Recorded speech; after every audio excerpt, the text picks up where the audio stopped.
Welcome students. Today we are going to learn second lesson history, second lesson Europe and India.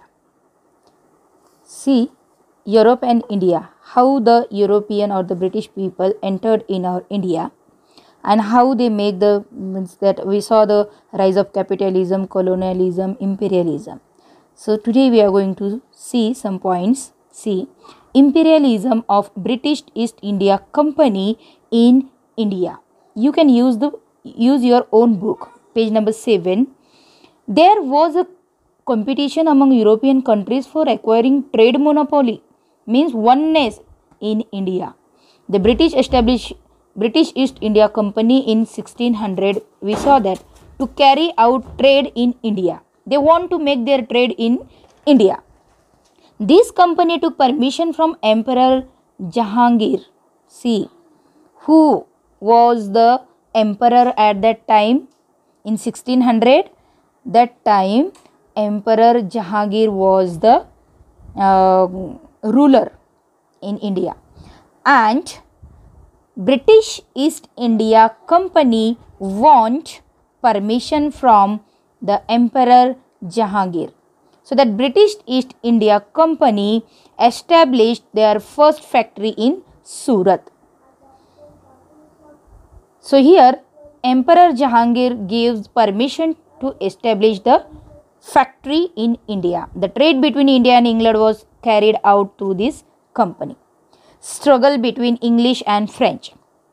England and France were rivals. Really, they were the competitors for each other. Even that British and the French peoples, they both want to make their trade in India. Due to this, there were 3 wars fought between which are known as Carnatic Wars. Carnatic Wars means not a biggest war, but the silent wars were there between British and French. So these 3 wars known as the Carnatic War. In the third Carnatic War, see finally third Carnatic War, the French get defeated. The France people get defeated. Therefore, now there was no one strong European competitor for British East India Company in India. Now the British only the whole and soul in India. So what happened next? Foundation of rule of India Company in Bengal. How the foundation of rule of company in India?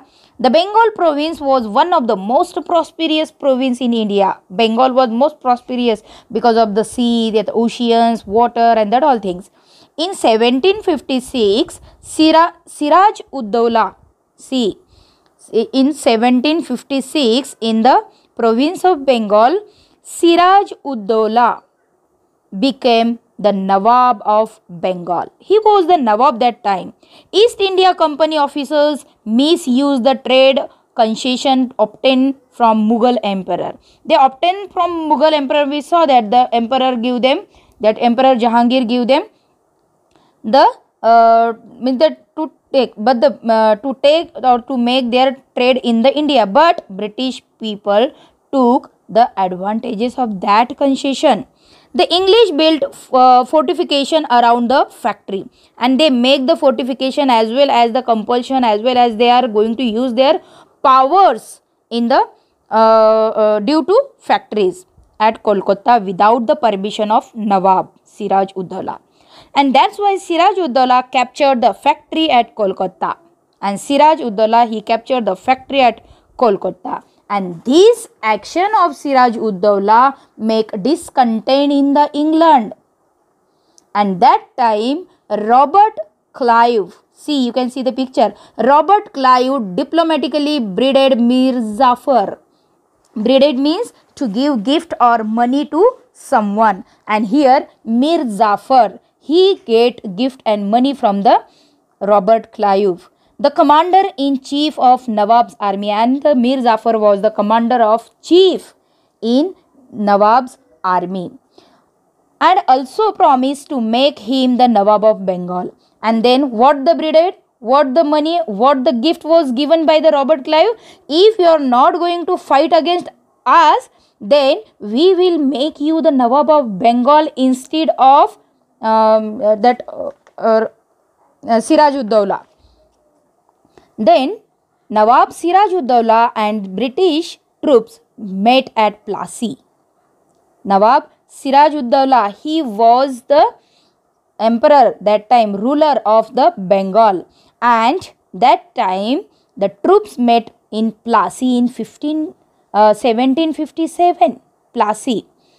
But under the leadership of Mir Jafar, the Nawab's army made no move actually join the battle, and no move was there, and hence Siraj-ud-Dawla was defeated. Siraj-ud-Dawla get defeated there. Mir Jafar became the Nawab of Bengal now with the support of the British, but later he started protesting against the British, and then later on he also started protesting against the British, and hence his son-in-law, means Mir Jafar's son-in-law, Mir Qasim. Mir Qasim tried to put restriction on the illegal trade of British, and hence once again Mir Jafar was made the Nawab of Bengal. Means again Mir Jafar was Nawab of Bengal. To restrict the activities of British in Bengal, Mir Qasim, Siraj-ud-Dawla, the Nawab of Ayodhya and Mughal Emperor Shah Alam form an alliance. Means that British people, they fight the Plassey. And why they win that Plassey fight? That because Mir Jafar was breeded, and that's why they get won there.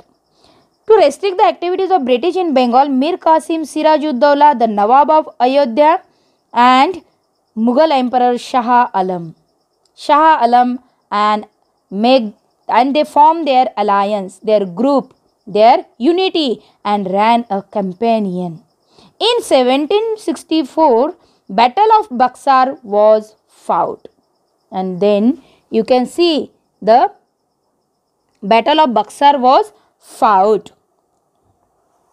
After this Battle of Buxar, British company get the right to collect the revenue. Then British Mysore struggle. Hyder Ali from Mysore state rebelled and took control over Mysore.